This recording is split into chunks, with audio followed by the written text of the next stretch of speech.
पुराने ज़माने की बात है। गांव में अब्दुल्लाह नाम का एक नेक दिल ताजिर रहता था।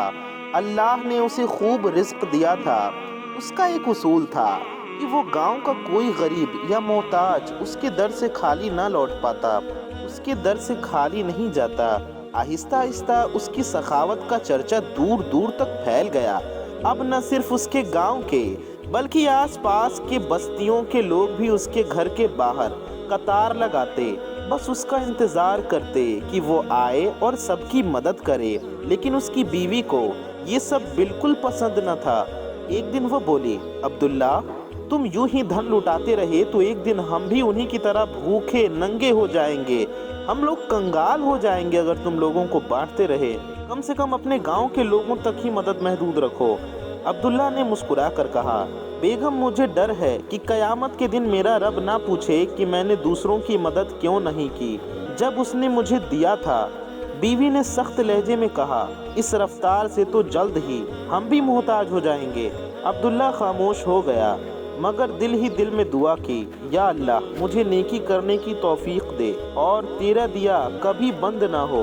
वक्त गुजरता गया। अब्दुल्ला पहले से ज्यादा खर्च करने लगा, यहाँ तक कि एक दिन उसकी जेब खाली हो गई, दुकान बंद करनी पड़ी और घर में फाके होने लगे।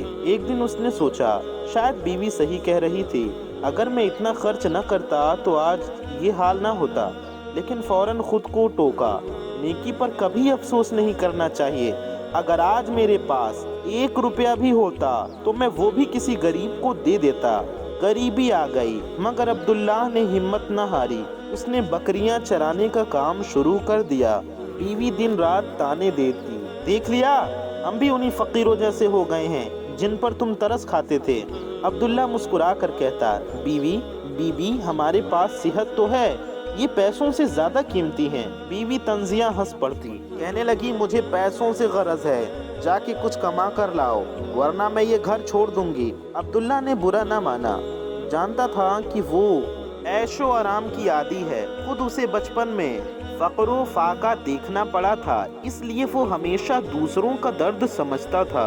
एक दिन बकरियां चरा रहा था कि अचानक जंगल में आग लग गई। उसने दूर से एक छोटी सी सांपनी को आग में फंसे देखा। दिल में रहम आया, जान पर खेल कर आग में कूदा और उसे निकाल लाया। हैरत की बात ये थी कि उस सांपनी ने इंसानों की तरह बात की, मैं कोई आम सांप नहीं हूँ, जिन्नात के बादशाह की बेटी हूँ। तुमने मेरी जान बचाई है, इसका बदला जरूर दूंगी। ये कहकर अब्दुल्लाह को अपने बाप के महल ले गई। जिन्नात के बादशाह ने कहा, हम तुम्हें माल नहीं दे सकते क्योंकि ये हमारे पास नहीं, मगर तुम्हें एक नायाब इल्म सिखाते हैं। आज से तुम जानवरों की जुबान समझ सकोगे, लेकिन शर्त ये है कि तुम ये राज किसी को न बताना, वरना तुम्हारी मौत यकीनी है। जब अब्दुल्लाह ने रजामंदी जाहिर की तो बादशाही जिन्नात उसके करीब आया, उसके दोनों कानों में हल्की सी फूंक मारी और बोला, अब तुम जानवरों की जुबान समझ सकते हो। उसने उसे कुछ राज बताया।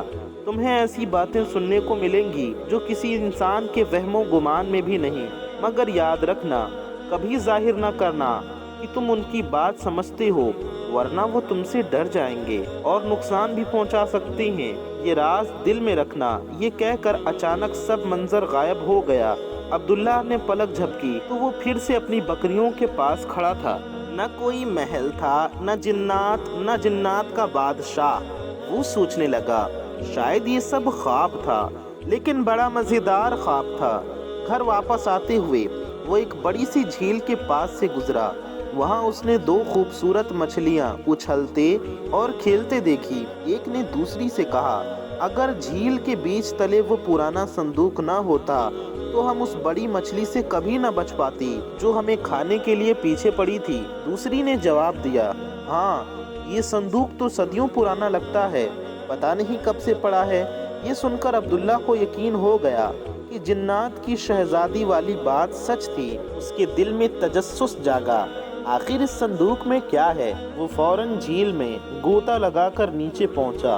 वहाँ वाकई एक भारी सा पुराना संदूक था जिस पर जंगो आलूद लगे थे। बड़ी मुश्किल से वो उसे खींचकर किनारे तक लाया। फिर सोचा, अब इस संदूक की चाबी की जरूरत नहीं।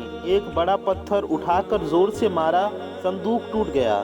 जब ढक्कन खोला तो आंखें फटी की फटी रह गईं। अंदर अंदर हीरे जवाहरात और अंदर लाल जवाहरात और हीरे चमक रहे थे। अब्दुल्लाह ने इतना ही निकाला जितना ज़रूरत था और बाकी संदूक को करीब ही खोदकर ज़मीन में दफना दिया। घर पहुंचकर बीवी से कहा, बीवी आज मुझे खजाना मिला है, इसमें से इतना लाया हूँ जो हमारे लिए काफ़ी है। बीवी फौरन बोली, ये खजाना कहाँ से मिला?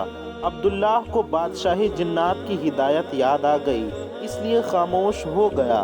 बीवी ने कंधे अचकाते हुए कहा, छोड़ो ये बात, बस उम्मीद है कि इस बार अक्ल से काम लोगे और माल संभाल कर रखोगे। मैंने हमेशा गरीबों का हक दिया और अल्लाह ने मुझे इसका कई गुना लौटा दिया। हमारा रब बेशक आदिल है और अदल करने वाला है। बीवी ने कहा, यकीनन है, मगर मुझे लगता है कि ये सिर्फ तुम्हारी किस्मत थी। इस बार मैं घर के बाहर किसी फकीर को खड़ा नहीं देखना चाहती। किस्मत बार बार नहीं आती और तुम्हारे खर्च का हिसाब रखूंगी। अब्दुल्लाह को बीवी की नाशुक्री पर दुख हुआ। दिल ही दिल में कहा, अल्लाह मेरे सब्र और ईमान का इम्तहान ले रहा है। उसने फैसला किया कि अब गरीबों को अपने घर बुलाने के बजाय उनके लिए एक पनाहगाह बनाएगा जहां वो खाना खा सकें और ज़रूरत का सामान ले सकें। अगली सुबह बीवी को कुछ बताए बगैर वो फिर झील पर गया। सारा खजाना निकाला, गांव में एक बड़ी सी ज़मीन खरीदी, उस पर गरीबों के लिए पक्का सराय और बावर्ची खाना बनाया। उसने नेक और अमानतदार ईमानदार लोगों को वहाँ का जिम्मेदार मुकर्रर किया। अब न सिर्फ गरीब आकर अपना पेट भरते बल्कि बहुत से लोग वहाँ काम भी करने लगे। सराय के आसपास खेत आबाद हुए, मजदूर रोजगार पाने लगे और कई खानदान खुशहाल हो गए। एक दिन अब्दुल्ला अपनी बीवी के साथ बीवी के मायके जा रहा था। वो दोनों एक छकड़ा गाड़ी में बैठे थे जिसे दो खच्चर खींच रहे थे। रास्ते में अब्दुल्ला ने सुना कि एक खच्चर दूसरे से कह रहा था, जरा आहिस्ता चल, इतनी तेजी न कर। दूसरे खच्चर ने कहा, क्यों भाई, जल्दी चलेंगे तो जल्दी घर पहुंचेंगे, आराम भी मिलेगा और मालिक ने जो ताज़ा गीला जोक खरीदा है वो भी खा लेंगे। पहला खच्चर बोला, भाई भूख ने तुम्हारी अकल मार दी है। क्या तुम्हें नहीं मालूम कि गाड़ी में बीवी के पेट में बच्चा है? अगर हम तेज चले तो झटके से गाड़ी हिलेगी और शायद बच्चा ज़ाया हो जाए। हमारा मालिक इस लायक नहीं कि हम उसके साथ ज्यादती करें। उसने कभी हमारा हक नहीं मारा। अब्दुल्ला ये बात सुनकर खुश हो गया क्योंकि उसे पहली बार पता चला कि वो बाप बनने वाला है। वो बीवी के करीब झुका और धीरे से कहा, मुबारक हो बीवी, तुम्हारे पेट में हमारा बच्चा है। बीवी हैरान रह गई, तुम्हें कैसे पता चला? मैंने तो किसी को नहीं बताया और मुझे भी कुछ दिन पहले ही इल्म हुआ है। अब्दुल्ला हंसते हुए कहा, बस महसूस हो गया था। बीवी ने दिल ही दिल में सोचा, ये आदमी मुझसे कोई राज छिपा रहा है। 1 महीना पहले खजाना मिला था मगर नहीं बताया कहाँ से आया, और कई बार ऐसी बातें कहता है जो शुरू में नाकाबिले यकीन लगती हैं मगर बाद में सच निकलती हैं। अब से मैं उसे गौर से देखूंगी। कुछ दिन बाद एक आदमी अब्दुल्ला के पास आया और कहने लगा, मेरे पास लेमू और माल्टा की बड़ी खेत है, लेकिन अभी खबर मिली है कि बेटी बीमार है, जल्दी वापस जाना है। तुम ये सारा माल आधी कीमत पर ले लो। अब्दुल्ला ने खजाने से बचा हुआ सारा पैसा निकाल कर दे दिया। ये सब बीवी खिड़की से देख रही थी। आदमी के जाने के बाद बीवी गुस्से से बोली, तुम पागल हो गए हो क्या? इतने लीमू और माल्टे कौन खरीदेगा? सड़ गए, हम वहीं के वहीं पुराने हाल में आ जाएंगे। अब्दुल्ला ने इत्मीनान से कहा, रिज़्क़ अल्लाह देने वाला है। बाद में वो अकेला बैठा सोचने लगा, शायद बीवी की बात दुरुस्त हो, मगर मैंने उस आदमी की मजबूरी देखकर ही ये सौदा किया। इसी दौरान 2 चिड़िया खिड़की पर आकर बैठ गई। एक ने दूसरे से कहा, कल हमें ये जगह छोड़नी होगी, मौसम बहुत सर्द होने वाला है, ठंड बढ़ने वाली है। दिल में कहा, अभी ये लीमू और माल्टे नहीं बेचूंगा, बस मौसम देखता हूँ क्या होता है। बीवी हंसती और ताने देती, चलो पागल, बेच दो ये माल, शायद थोड़ा नुकसान पूरा हो जाए। अब्दुल्ला मुस्कुरा कर कहता है, बीवी बेहतर है तुम ठंड की तैयारी करो, کچھ دن بعد واقعی سردی معمول سے پہلے اور سخت آ گئی۔ نزلہ، کھانسی اور بخار پھیل گیا۔ حکیموں اور ڈاکٹروں نے لوگوں کو لیمبو اور مالٹے کھانے کا مشورہ دیا۔ ان کا دام آسمان کو چھونے لگا، بازار سے غائب ہو گئے۔ تاجروں کو خبر ملی کہ عبداللہ کے پاس ایک بڑی کھیت موجود ہے، تو سب سونے اور چاندی کے صندوق لے کر اس کے دروازے پر آ گئے۔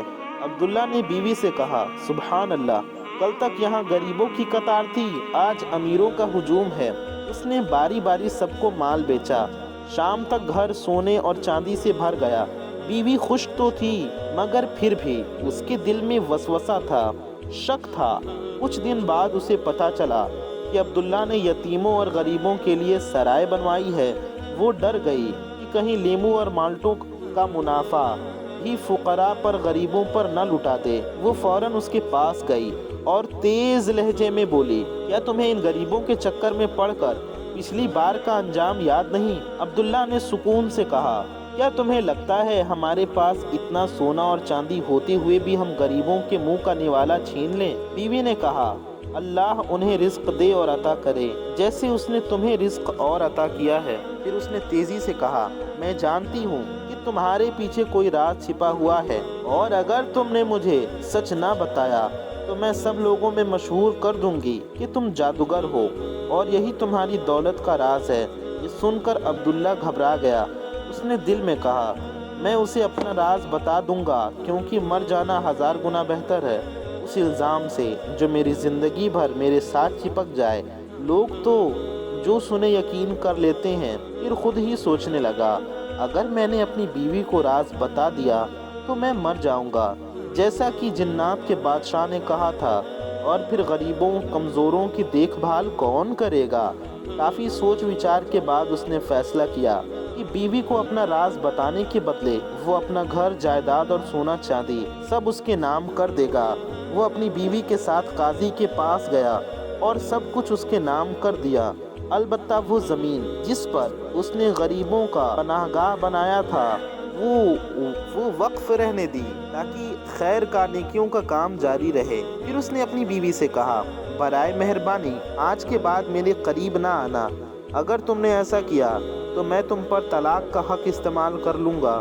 اب ہم دونوں اپنی مرضی کی زندگی گزار سکتے ہیں، کیونکہ ہم دونوں میں کوئی چیز مشترک نہیں۔ عبداللہ غریبوں اور یتیموں کے میلج میں رہنے لگا اور کہنے لگا، مرنے کے بعد میرے لیے صرف نیک عمل اور غریبوں کی دعائیں ہی فائدہ مند ہوں گی۔ دوسری طرف بیوی نے ارادہ کیا کہ گھر کو گرا کر بادشاہوں جیسا محل بنائے گی اور بڑے تاجروں کے ساتھ کاروباری سودے کرے گی تاکہ مزید امیر ہو جائے۔ اس نے سوچا، میں نے کبھی شوہر کی وہ زندگی پسند نہیں کی جس میں وہ مجھے محروم رکھ کر دوسروں کو دیتا تھا۔ کچھ ہی عرصے میں اس نے محل تعمیر کر لیا، سونا چاندی جمع کر لی اور موسیقی اور گانے کے آلات سے بھر دیا۔ اس کے محل میں قدم رکھنے سے پہلے ہی زمین لرز اٹھی اور محل سمیت سب کچھ زمین میں دھنس گیا۔ اس کے پاس کچھ نہ بچا۔ اللہ نے اسے انہی غریبوں میں شامل کر دیا جن پر وہ شوہر کو ترس کھانے سے روکتی تھی۔ اس دوران وہ اپنے بچے کی پیدائش کے قریب تھی۔ وہ ٹوٹے محل کے سامنے بیٹھی روتی رہی اور نوحہ کرتی رہی، گریہ وزاری کرتی رہی، یہ سوچے بغیر کہ کہا جائے، کیونکہ سب کچھ لٹا چکا تھا۔ لوگ گزرتے تو کوئی پرواہ نہ کرتا، مگر غریب آ کر اس کے لیے کھانا اور پیسے رکھ جاتے۔ وہ حیران ہو کر سوچتی رہی، غریب کیسے دیتا ہے اور امیر کیسے روکتا ہے، مگر وہ کسی سے کچھ نہ لیتی رہی۔ 3 دن تک یہ حال رہا، پھر بھوک نے نڈھال کر دیا۔ اس نے راہگیروں سے ایک سوکھی روٹی کے لیے ہاتھ پھیلایا۔ ایک دن عبداللہ وہاں سے گزرا اور دیکھا کہ اس کا گھر زمین میں دھنس چکا ہے اور بیوی ایک بدحال اور بدبودار بھکارن بن چکی ہے۔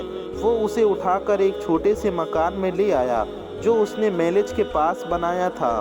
اس نے 1 مہینے تک اس کی دیکھ بھال کی، یہاں تک کہ وہ پھر سے تندرست ہو گئی۔ کچھ ہی دنوں بعد اس نے ایک خوبصورت بچے کو جنم دیا۔ عبداللہ نے دیکھا کہ اب وہ نہ شکایت کرتی ہے، نہ کسی چیز پر بیزاری دکھاتی ہے۔ حالانکہ زندگی نہایت سادہ تھی، وہ وہ دوسرے مزدوروں کے ساتھ میلج کے پاس والی زمین پر کام کرتا۔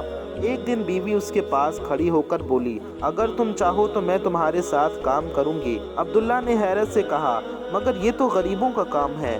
وہ مسکرا کر بولی، تو کیا ہوا؟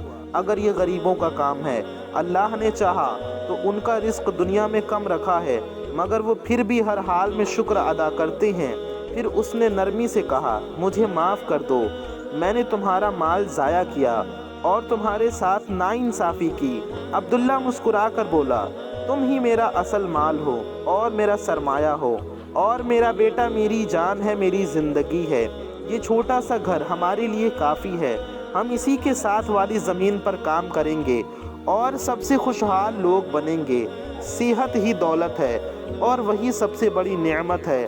یہاں آج کی کہانی ختم ہوتی ہے۔ پیارے دوستوں، آپ کو یہ کہانی کیسی لگی ہمیں کومنٹ میں ضرور بتائیے۔ اللہ تعالیٰ سے دعا ہے اللہ ہمیں اپنی امان میں رکھے، ہمیں اس کی راہ میں خرچ کرنے کی توفیق عطا فرمائے، ہمیں بخل سے بچائے اور سخاوت کرنے کی توفیق عطا فرمائے۔ آمین ثم آمین۔ ویڈیو کو شیئر کرنا نہ بھولیں، اسے لائک کیجیے اور چینل کو سبسکرائب ضرور کر لیجیے۔